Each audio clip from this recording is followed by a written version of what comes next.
The teacher said to the student, শিক্ষক শিক্ষার্থীকে জিজ্ঞেস করলেন, have you prepared your lesson? তুমি কি তোমার পড়া প্রস্তুত করেছ? No sir, replied the student. শিক্ষার্থী উত্তর দিল, না স্যার। দ্য টিচার সেড, শিক্ষক বললেন, why do you not prepare your lesson? তুমি কেন তোমার পড়া প্রস্তুত করো না? I was suffering from headache yesterday. I shall do my work tomorrow, replied the student. শিক্ষার্থী উত্তর দিল, আমি গতকাল মাথা ব্যথায় ভুগছিলাম, আমি আগামীকাল আমার কাজ করব। প্রথমে চলো আমরা টিচার এবং স্টুডেন্টের মধ্যে ডায়ালগ আকারে কথোপকথনগুলো শুনে নেই।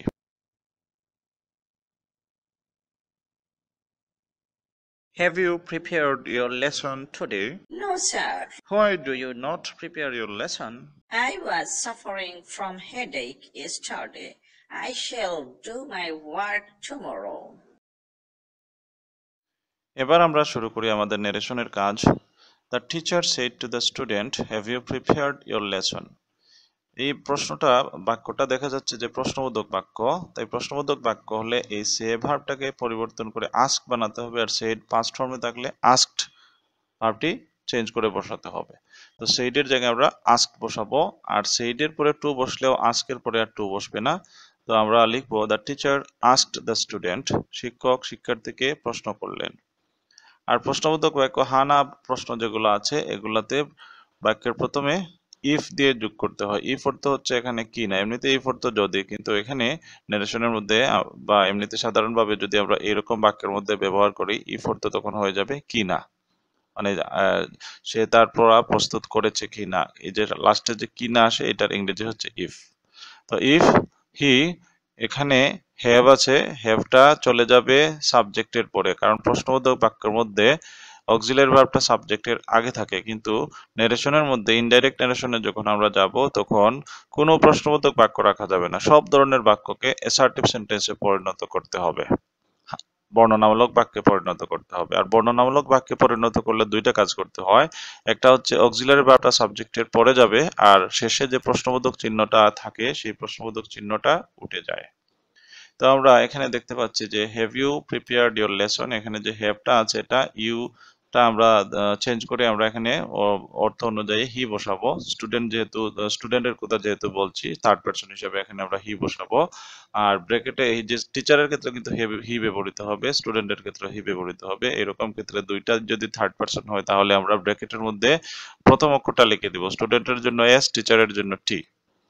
তারপরে আমরা ওই অক্সিলারি ভার্ব হ্যাভটাকে সাবজেক্টের পরে নিয়ে আসলাম, কিন্তু আমরা জানি যে নারেশনের মধ্যে টেন্সটাও পরিবর্তন করতে হয়। যদি সে ভার্বটা পাস্ট ফর্মে থাকে তাহলে পরবর্তী অংশের টেন্সটাকে ওই একইভাবে এক ধাপ পিছিয়ে নিতে হয়। প্রেজেন্ট 4 প্রকারের প্রেজেন্ট হবে, 4 প্রকারের পাস্ট, আর পাস্ট ইনডেফিনিট থাকলে পাস্ট ইনডেফিনিটকে পাস্ট পারফেক্ট করতে হবে মাস্ট, মানে পাস্ট ইনডেফিনিট থাকলে পাস্ট এটাকে পাস্ট পারফেক্ট বানাতে হবে, আর প্রেজেন্ট ইনডেফিনিট থাকলে সেটা হবে পাস্ট ইনডেফিনিট, প্রেজেন্ট কন্টিনিউয়াস থাকলে হবে পাস্ট কন্টিনিউয়াস, প্রেজেন্ট পারফেক্ট হলে হবে পাস্ট পারফেক্ট, এবং প্রেজেন্ট পারফেক্ট কন্টিনিউয়াস টেন্স হলে হবে পাস্ট পারফেক্ট কন্টিনিউয়াস।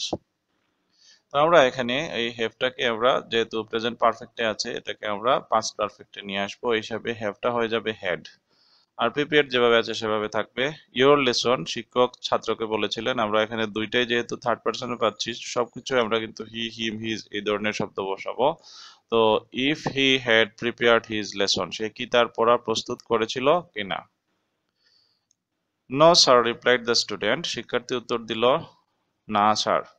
তো এটা আমরা যখন বর্ণনা দেব সে না স্যার শব্দের পরিবর্তে রেসপেক্টফুলি বা সম্মানের সাথে এটা বলতে হয়, আর সে সম্মানের সাথে, শিক্ষার্থী সম্মানের সাথে উত্তর দিল নো। নো যদি থাকে তাহলে রিপ্লাইয়ের পরে রিপ্লাইড ইন দ্য নেগেটিভ লিখতে হয়, না সূচক উত্তর দিল। তাহলে the student respectfully replied in the negative, শিক্ষার্থী সম্মানের সাথে না সূচক উত্তর দিল। The teacher said, why do you not prepare your lesson? শিক্ষক বললেন, কেন তুমি তোমার পড়া প্রস্তুত করো না। তো আবারও প্রশ্নবোধক বাক্য। তো প্রশ্নবোধক বাক্য হলে আমরা সেইডের জায়গায় আস্কড বসিয়ে দিব, কিন্তু আগে একবার প্রশ্ন করেছিলেন আবার প্রশ্ন করছেন, এজন্য আমরা একটা আবার প্রশ্ন করলেন এরকম একটা এগেইন শব্দটা অতিরিক্ত যোগ করে দেব। ন্যারেশনের মধ্যে ইনডাইরেক্ট ন্যারেশনে এরকম কথার ধারাবাহিকতা রক্ষা করার জন্য এইভাবে অতিরিক্ত শব্দ যোগ করতে হতে পারে।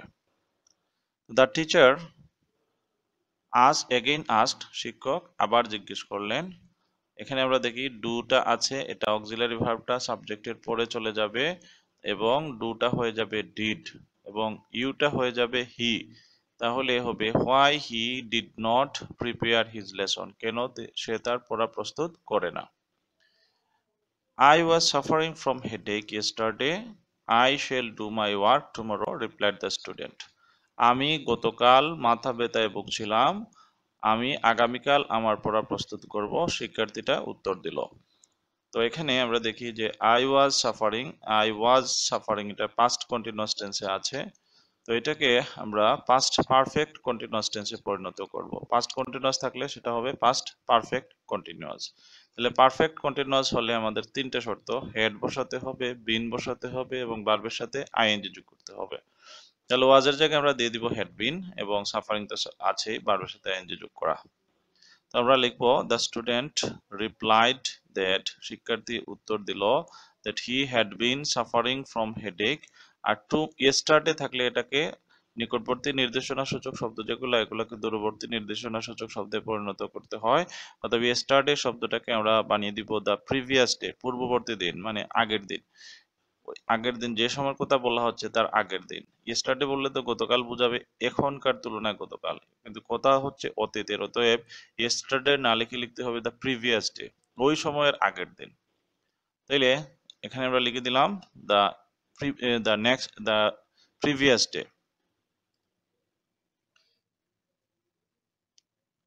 I shall do my work tomorrow, replied the student.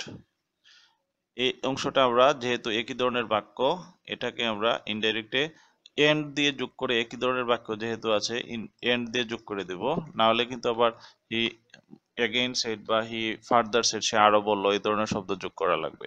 তো আমরা এন্ড দিয়ে দিলে আমাদের কোনো ঝামেলা নাই। তো এন্ড দিয়ে দিলাম, আয়ের জায়গায় হয়ে যাবে হি, আর শেলটা যেহেতু আয়ের বা উই এর সাথে ব্যবহৃত হয়, যেহেতু আইটা হি হয়ে গেছে অতএব শেলটা হয়ে যাবে উইল। আর যেহেতু আমরা ওই পাস্ট টেন্সে সবকিছু লিখছি তাই উইলটা হয়ে যাবে উড। তাহলে হির পরে বসবে হি উড ডু, মায়ের জায়গায় হয়ে যাবে his, he would do his work. টুমোরোটা হয়ে যাবে, টুমোরো যদি বলি আগামীকাল, এখনকার তুলনায় আগামীকাল, কিন্তু ওই সময়ের তুলনায় তার পরের দিন ছিল, এটার কথাটা ওই তার পরের দিনের কথা ছিল। অতএব এখানে আমরা লিখবো দ্য নেক্সট ডে, পরবর্তী দিন। তো আমরা একটু বাংলাটা পড়ে নেই। এখানে দ্য টিচার এগেইন আস্কড, শিক্ষক আবার জিজ্ঞেস করলেন, why he did not prepare his lesson, কেন সে তার পড়া প্রস্তুত করে না। দ্য স্টুডেন্ট রিপ্লাইড দ্যাট, শিক্ষার্থী উত্তর দিল যে he had been suffering from headache the previous day, সে আগের দিন মাথা ব্যথায় ভুগছিল, and he would do his work the next day, এবং সে পরবর্তী দিন তার কাজ করবে।